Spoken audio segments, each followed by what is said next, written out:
Welcome to my channel uplink coder. So guys, आपण last लेक्चरमध्ये बघितलेलं टाइप्स ऑफ ऑपरेटिंग सिस्टीम. आता त्याच्या पुढे जाऊन 1.3 मध्ये आपल्याला बघायचं आहे command line based operating system. त्याच्यामध्ये आहेत दोन टाइप्स, म्हणजे आपले डॉस आणि युनिक्स, आणि then GUI based operating system जी की विंडोज, लिनक्स आणि मॅक OS आहे. Okay, so let's start to study this. So जसं की आपण बघितलं की टाइप्स ऑफ ऑपरेटिंग सिस्टीममध्ये डॉस ही ऑपरेटिंग सिस्टीम इन्क्लुडेड आहे, जी की command line based operating system आहे. इनिशियली तुम्ही फर्स्ट इयरमध्ये लिनक्स शिकला असाल, त्याच्यामध्ये टर्मिनलमध्ये आपण कमांड लाईन यूज करत होतो, किंवा आपल्या लॅपटॉपला पण आपण कमांड लाईन यूज करतो विंडोजमध्ये. असं इनिशियल डेजमध्ये जेव्हा ऑपरेटिंग सिस्टीमचा जेव्हा शोध लागला, तेव्हा डॉस ऑपरेटिंग सिस्टीम इनिशियली यूज केली जात होती. ती काय आहे, त्याच्यावरती क्वेश्चन कसा विचारला जातो ते बघूया. एक्सप्लेन द डॉस म्हणजेच डिस्क ऑपरेटिंग सिस्टीम.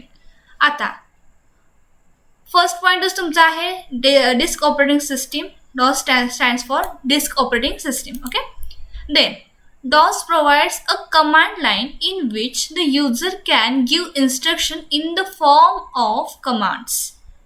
म्हणजे कसं, तर आपण कॉपी, मेक, MKDIR किंवा RMDIR अशी कमांड्स वापरत होतो. त्याच्या थ्रू आपण काय करत होतो, आपल्या डिस्कसोबत, आपल्या कॉम्प्युटरसोबत इंटरॅक्ट करत होतो, कम्युनिकेट करत होतो. जे सांगतं हे सेंटेन्स काय सांगतं, user communicate with the system through the commands in the form of commands. So we use command line operating system. Okay, डॉसमध्ये कमांड लाईन प्रेफरली यूज केली जाते. Okay, then MS-DOS is probably the most well known version. MS-DOS म्हणजे Microsoft disk operating system. MS-DOS DOS operating system popularly जी use केली जाते ती मायक्रोसॉफ्टची केली जाते. देन आता जेव्हा एक्सप्लेनेशन विचारलं जातं तेव्हा त्याचं वर्किंग पण लिहायला लागतं. तर वर्किंग आहे कसं बघा, booting. The booting process starts from the moment Wien you power on the computer. Okay, ज्या टाईमला तुम्ही बटन कॉम्प्युटरचं ऑन करता त्या टायमिंगपासून काय होतं, ऑपरेटिंग सिस्टीमचं बूटिंग प्रोसेस चालू होतं. फर्स्ट स्टेप झाली. Then second, command line interface. आता MS-DOS doesn't have graphical user interface. साहजिकच आहे, कमांड लाईन इंटरफेस आहे, त्यामुळे त्याच्यामध्ये ग्राफिक्स नाही आहेत, आयकॉन्स नाही आहेत, इमेजेस नाही आहेत, लोगोज नाही आहेत. So it does not use graphical user interface. Then instead it has command line where we type the command using keyboard. Okay, आता या कमांड लाईन इंटरफेसमध्ये काय होतं, आपले जे ठरलेल्या कमांड्स आहेत तेच यूज करून आपण काय करतो, थ्रू द कीबोर्ड आपण कमांड्स एंटर करतो आणि आपल्या सिस्टीमला वर्क करायला सांगतो. Then execution of command. When the user presses enter key after typing the command. जेव्हा एखादा युजर कमांड टाईप करतो त्याच्यानंतर एंटर की प्रेस करतो, तेव्हा काय करतं, MS-DOS काय करतं, दिलेली कमांड रीड करतं, देन अंडरस्टँड करतं आणि टास्क परफॉर्म करतं. Means MS-DOS reads the command and understand the task to be done. Okay, ह्याच्यामध्ये कसं होतं, तुमची फॉर एक्झाम्पल कमांड अशी आहे की MKDIR आणि तुमच्या डिक्शनरीचं डायरेक्टरीचं name. Okay, make directory MKDIR use करतो आपण, आणि डिरेक्टरी क्रिएट करायचं आपण पुढे डिरेक्टरीचं नेम देतो. ह्याच्यामध्ये फर्स्ट एंटर प्रेस केल्यानंतर आपलं MS-DOS रीड करतं MKDIR, म्हणजे त्याला कळतं की आपल्याला एक डिरेक्टरी क्रिएट करायची आहे. त्याच्या पुढे जे नाव असतं त्या नावाची आपल्याला डिरेक्टरी क्रिएट करायची आहे. दॅट्स इट, एवढंच त्याचं काम आहे. Okay, interacting with hardware. आता MS-DOS काय करतं, इंटरॅक्ट करतं. कसं करतं, with the hardware and tells them what to be based on the given command. आता मी जे सांगितलं, make directory. Okay, MS-DOS understand करतं, आपल्या हार्डवेअर पार्ट्सना सांगतं की असं असं मला फॉर एक्झाम्पल बुक नावाची एक डिरेक्टरी क्रिएट करायची आहे. So it interprets with the hardware parts and tells what to do through given by the command. Okay, then memory management. Memory management, आता MS-DOS काय करतं, place the key role in managing the memory of the computer. For example, same example घेते, directory create करायची आपल्याला. MS-DOS मेमरीमध्ये एक directory create करायचं पण काम, मॅनेज करायचं काम MS-DOS करतं. Okay. Then file management. MS-DOS helps user to create, delete, copy and move files and folders on the computer storage. आता क्रिएट तर करता येतं, डिलीट पण करता येतं, फाईलचा कंटेंट कॉपी करता येतो through the copy command. Then move करता येतं one directory to another directory. हे झालं फाईल मॅनेजमेंटचं काम. कमांड्स आहेत, कमांड्स रीड करायचं काम करतं. याच्यासाठी आपल्याकडे भरपूर कमांड्स आहेत, त्या आपण यूज करतो. Simply memory management, file management हे काय झाले, त्याची टास्क झाले जे आपण थ्रू कमांड्स थ्रू देतो. Okay. Then shutting down. MS-DOS ensures all the necessary processes are closed properly before turning off the computer. ज्या काय आपण टास्क दिल्यात, कॉपी करा, पेस्ट करा किंवा क्रिएट करा, असे जे टास्क आहेत ते सगळे टास्क प्रॉपरली वर्क झालेत का नाहीत हे चेक करून ते क्लोज करून मगच काय करतं, आपला कॉम्प्युटर शट ऑफ होतो, देन शटडाऊन होतो. देन हे काम करायचं काम कोण करतं, तर DOS करतं. ओके. तर ह्याच्यामध्ये DOSमध्ये आपल्याला भरपूर कमांड्स आहेत. इथं मी थोड्याशा मेन्शन केल्या आहेत ज्या की आपल्याला कदाचित विचारल्या जातील किंवा explain the DOS with its command. Command दिलेल्या नाही आहेत आत्तापर्यंत, कुठल्याही मॉडेल आन्सरमध्ये कुठल्या कमांडचं एक्सप्लेनेशन द्यायचं असं स्पेसिफाय केलेलं नाही आहे. सो मी इथं मोजून एक 5-6 घेतल्यात, त्या तुम्ही एक्सप्लेन केल्या तरी बास आहे. म्हणजे आपल्या डिरेक्टली आपण यूज केलेल्या ज्या आहेत त्या आहेत. CD म्हणजे चेंज डिरेक्टरी आहे, changes the current directory to the specified folder. याच्या पुढे आपण स्पेसिफाय केलं तर पद दिला किंवा एखादी स्पेसिफिक नेम दिलं तर ते डिरेक्टरी चेंज करतो. Okay. DIR displays the list of files and sub directories in a dictionary. Okay. Directory म्हणजे ज्या काय डिरेक्टरीमध्ये लिस्ट ऑफ फाइल्स आहेत, सब डिरेक्टरीज आहेत, ते सगळ्याची लिस्ट देतो. Then copies the files from one location to another location. Deletes one or more files. जी लिस्ट द्यायला ते डिलीट करेल किंवा एखादं स्पेसिफिक नेम दिलं तर तेवढीच फाईल डिलीट होणार. Okay. Then MKDIR creates a new directory. Then RMDIR removes an existing directory. Directory म्हणजे आपला folder. Okay.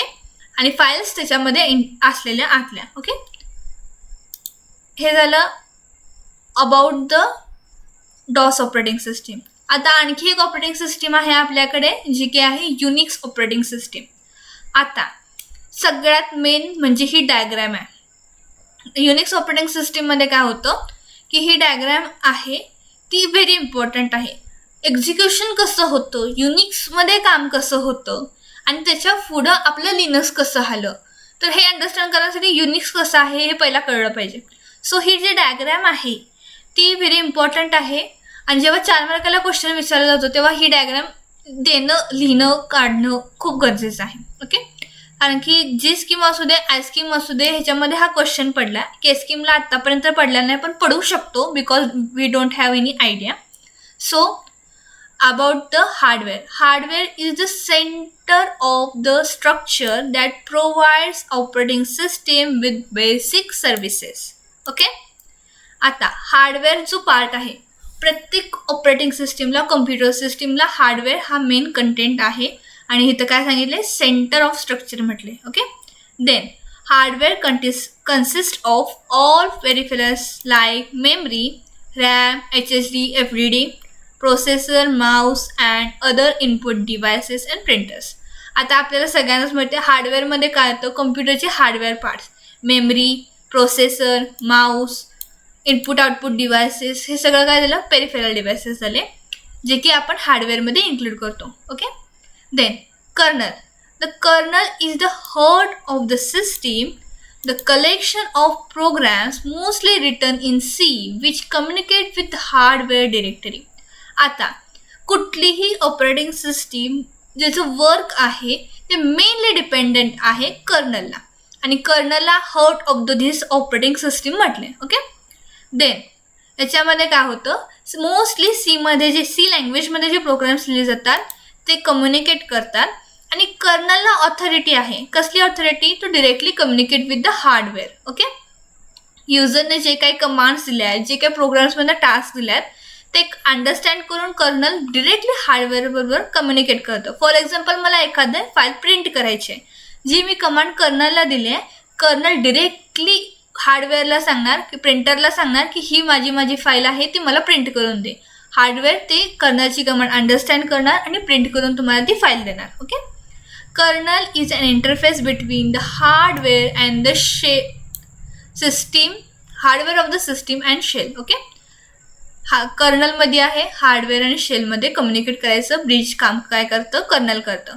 It is loaded in to memory when the system is booted. जेव्हा आपली system booting start होतं सिस्टीमचं, तेव्हा ह्याचं काम start होतं. Okay. Shell. The shell is an interface between the user and the kernel that isolate user from the knowledge of kernel function. आता generally कर्नलचे जे फंक्शन्स आहेत ते कॉम्प्लिकेटेड आहे टू अंडरस्टँड. सो कर्नल काय आहे, शेल काय आहे, युजर आणि कर्नलमध्ये एक बॅरियर, एक शेल टाईप आहे. ओके, म्हणून त्याला शेल म्हटले. हा काय करतो, युजर आणि कर्नल ह्याच्या मधला पार्ट आहे. ओके. कर्नलचं अंडरस्टँडिंग युजरला होणार नाही, सो शेल एक प्रोटेक्टिव्ह लेअर असल्यासारखं आहे. The shell accept the command and checks the syntax and gives error message if something goes wrong. For example, आपण कमांड टाकली आहे आणि ती चुकीची टाकली आहे, तेव्हा काय करतं, डायरेक्टली कर्नलबरोबर कम्युनिकेट न करता शेल स्वतःच अंडरस्टँड करतं की दिलेली कमांड बरोबर आहे का चूक आहे, आणि जर चुकीची असेल तर ते युजरला एरर मेसेज देतं, बरोबर असेल तर ते कर्नलकडे ट्रान्सफर करतं. ओके. हे झालं बेसिक काम शेलचं. Then application programs. आता user can directly access application program through which they can interact with the system. Okay. आता हा झाला शेवटचा लेअर, म्हणजे ह्याच्यामध्ये युजरचं काम असतं ॲप्लिकेशन प्रोग्राममध्ये.